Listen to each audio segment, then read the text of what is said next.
Hello, welcome to my channel, and in today's video I'm going to be sharing with you the 7 top frugal habits that I adopt every single day to make sure that I can still live a fantastic, healthy life without having to spend too much money. I have been in a very fortunate situation where I have had a massive disposable income, but then also been at the other extreme where I have lost it all. I've learnt some tough lessons along the way, but the whole time I've always kept the same values, and those values have just increased and perpetuated as I've gone through the different struggles that I've gone through to try and get rid of not only having reduced that massive income, but also then being saddled with massive debts as well to try and get through. So I wanted to share those with you today and see if you can try and adopt even 1 or 2 of those into your life if you haven't already. Hello, welcome to my channel. My name is Samantha. This is the Budget Mum UK. This channel is also with finance, wealth, business. Learn to live a fantastic life without having to spend too much money. We're all about frugal here. We love it. And it's just about those little tweaks that you can make in your lifestyle to make sure you can still live a fantastic life, but doing it on a budget and still enjoying every single day. Right, let's get stuck in. I wanted to talk to you about the 7 habits, and if you've been on this channel before, then you'll probably spot quite a few of these early on, but I just wanted to reiterate and put them down in this sort of closed format. My first habit would be to track your spending, because if you've been on this channel, you'll know that is what I do on a week by week basis. I track my money coming in, I track my money going out, and I know exactly where every single penny has been spent. If you are on a budget, then this is what you need to be doing, because otherwise you have no control. By being able to write everything down, you've then suddenly got a little bit of power back. You're able to take control. You're able to see exactly where those pennies are going, because don't forget, pennies do genuinely make pounds. They do make all the difference, especially when you're trying to progress to a new step or a new level for yourself or your own lifestyle. If you're in a financial deficit, so if you have got debts, then the best way to overcome them by writing them down and then starting to plan and track how you're going to pay them off effectively. You become more aware of your spending, you become more aware of your saving, and in that way it sort of helps rein in any bad habits that you might have started in terms of spending too much money. The next thing that I always prioritize doing when you're trying to live frugally is to plan your meals. So just like you're planning your spending, which is effectively what we're doing when we're tracking that money, you're also going to be planning your food. It kind of works in the same way, you know, like when you go into the gym, when you're on a diet, like the Slimming World or the Weight Watchers, all those things, they will tell you to plan your food. And it's the same thing when you're on a diet with your money. If you plan, you are less likely to order takeout, you are less likely to binge, you are less likely to just catch something on the way home and overspend. Thousands and thousands and thousands of pounds worth of food are being thrown away every single day, and I used to be one of those where if I wasn't planning and I wasn't on track and on target for what we were going to eat over the week, food would just get wasted and not used and just thrown away, and it was such a shame. We are living in a situation where companies are now becoming more aware of that. They have those apps I keep talking about. We've got Olio, Too Good To Go, which are trying to reduce their own food waste. Companies are charged a lot of money every time they throw food away. It costs them to dispose of good quality food, which is why they've started effectively giving away or almost giving away food to you, to me, to anyone else who might need it. And you can access it, you know, there's no restrictions. You don't have to fill in any information about your income. You can just go ahead and do that.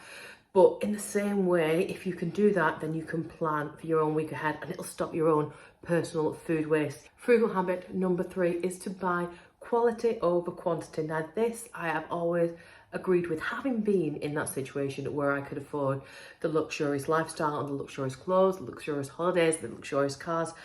Yeah, it's really easy to see the comparison of how long something lives for. I have a pair of boots which I bought when I was about 20 years old, and at the time it almost crippled me paying for them. They were about £100. They were £100 in the sale. I think they should have been £200. And I'd looked for such a long time for a pair of boots that was exactly what I wanted. I justified it to myself that way. Now I would justify it to myself another way. I still wear those pair of boots, and I won't tell you how old I am, but I'm definitely not 20. Those boots are paid for the time and time again because they're such good quality. Instead of buying new boots, I've had them rehealed. I've even had them resold because every time I do take them to the cobblers, I get told, look, these are great, fantastic leather quality, keep holding them, we can just keep fixing them and keep going. My point is this: if you can afford to buy and spend a little bit more on quality, buy it in the sale, buy it when it's reduced, buy it when there's an offer on. You will get a longer lasting time period off of those. If you buy cheap, you will buy twice. It's that age-old rule that you'll have come across many, many times. And the same thing can be said for gadgets and tools and things like that. So if you're like buying power tools, you're getting ready to do gardening, you know if you're buying quality items, they are going to last. And if they don't, then you have a good reason to take them back. Those things are not living up to those purpose. Quite often you'll get these high quality items coming with a 10, 15, 20-year guarantee because the manufacturers know they are charging the amount that they are charging because they know it's good quality and it is meant to last. If it's not done its job. Off of the back of that, I'm going to piggyback this next frugal tip, which is to consider your own fashion. I used to love going clothes shopping and taking a bunch of money with me and coming away, that feeling of walking away with bags and bags and bags so your hands hurt because you had so many bags. But actually, when I could afford to do that was great. But once I was back in a position where I could do that again, I didn't want to do that. I didn't get the same kind of buzz. I sort of grew out of that. And now because there's so much more online shopping, the buzz, the thrill of that walking into a store and smelling those new items no longer comes with me. And I'm not big on shopping online either because I do like to feel the quality and know what I'm buying. I tend to keep the same kind of outfits. I'm sort of t-shirts, jeans, and maybe a jumper or a cardigan. And even in these videos, you'll see me wear pretty much the same thing over and over and over again. And in that way, consider how much you wash those items, because the more you wash them, of course, the more they're going to wear and tear. Try and reduce the amount of washing that is getting done as well, and your items will last much longer. If you do enjoy going shopping and that is your priority, then try and do it when there are sales on. The other thing I used to do was go and save up money and buy in bulk for the big sales like the Next or the M&S, or those high quality branded clothing for the children, and buy them when the big sales were on, and maybe buy 6 months, 12 months, or even 2 years in front of time. So I already knew I had great clothes, I got them at a bargain price, and I was already ready. I didn't need then to go out every few weeks and buy something else. They're already there. And that's still something that I live by now. I will go and do that. And if I'm not doing that, then I tend to look in charity shops as well, because quite often there are other people who will wear something and then discard it really, really quickly. Even better is if you can get in the charity shops and find them still with those ticket prices on, because that's nothing else that makes my day other than doing that. And you find yourself a real bargain, especially when you can compare it to the price it should have been to the price it is now. Facebook Marketplace, eBay, Vinted, all these places are now popping up because we know as a culture, as ourselves, it's so much better to reuse, reduce, recycle, and get ourselves a bargain in the process. We're going to double piggyback off of that, and our next thing to do for frugal living is not to be so quick to throw things away. I have clothes that I've had for a long, long time, or I've got shoes that I've had for a long, long time. But then I've also got things that I've repurposed into something else. My daughter loves nothing more than getting out the sewing machine, so I can give her an old shirt or something else and she'll make it into a cushion, she'll make it into something else for a teddy bears, whatever she wants to make it into. But there's always things that you can repurpose them into. Cushions can become something else. I once went to a fabric store that was giving away loads of swatches of samples and made them into a poof throw. So I got a brand new poof throw because the poof was looking pretty tired. Looks great now. Nothing wrong with that, costs no money. Before we throw things away, look at how you can repurpose, reuse them again. It's another saving that you can do over and over. I know there's a massive culture at the moment for people wanting to recycle and repurpose and upcycle different pieces of furniture. You can get loads of things for free off Facebook Marketplace. The items I've got in my house for free at the moment include my TV stand, my bookcases, my sideboards. I've got chairs for free. I've even got bed frames. All this bed frame is for free because people will give them away, and in turn then when I have done with it, I also try and give it away for free. I understand there are people who will take them for free and then try and sell them on. Not always cool, but sometimes needs must. For me personally, I always think it's kind of like a pay it forward thing. When I'm done with it, if I can afford to and justify it to sell it on for nothing, then I'll give it on for nothing. And that's just how I prefer to live. I feel a little bit better off doing that. The next thing I'm going to talk about is going through your own bank account. Go through it carefully. Open the app now, do it now, not right now, we're watching this video, but open up your app and have a look at exactly what is going out. You might be surprised to find things are going out. Somebody messaged me recently and said, look, I've been having, I think it was about £70 a month, been going out for like almost 2 years. Rang them up, no idea what it was, don't even remember signing up to it. They got their money back in a massive big chunk. It might even be you watching this video now. Your story just came to me when I was thinking about this video, and I was like, that is it. If you've just got one of those things that just keeps sliding out of your account every single month and you don't know what it's about, ring up. I've done it myself. Sometimes things are going out under a different name than what you expected. Give them a call, find out what it is. It might be something or nothing. I had it with a car service that I'd signed myself up to. It was under a different name I wasn't expecting. That was fine, it was okay. But then I've had other things and you think, what, all that money? That's a lot of money, £70 a month.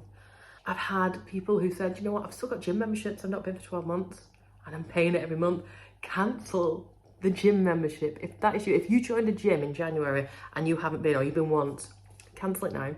You can rejoin when you are ready, if you are ready, but otherwise it's going to keep going on and on and on.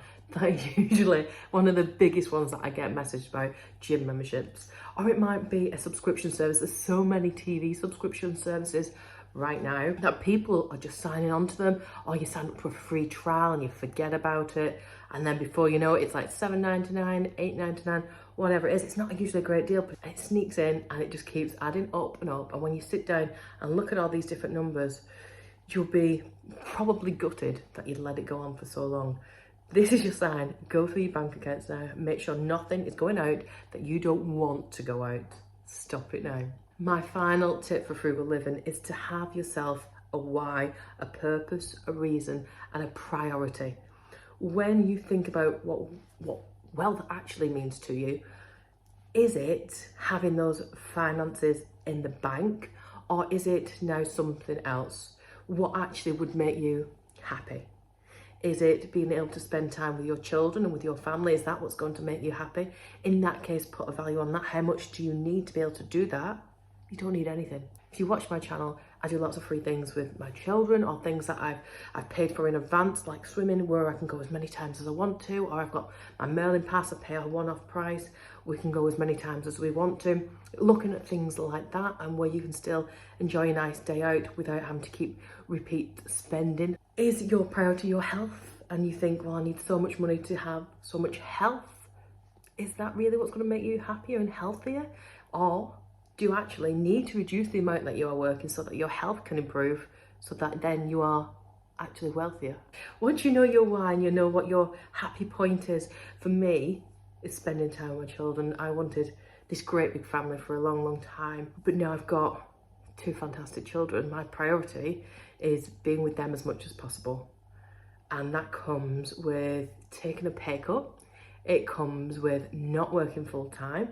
It comes with doing these kind of channels and these kind of videos, doing the side hustles, doing all the other things that I love doing, which are hobbies, but are still fun. It means I can spend that time with them and they can still enjoy a great life, and I can enjoy a great life.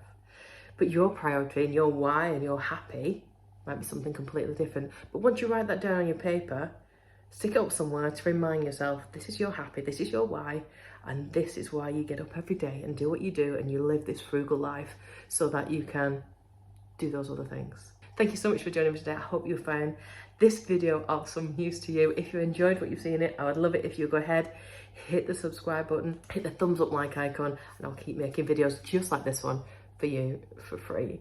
Have an amazing day, and I'll see you really, really soon. Bye.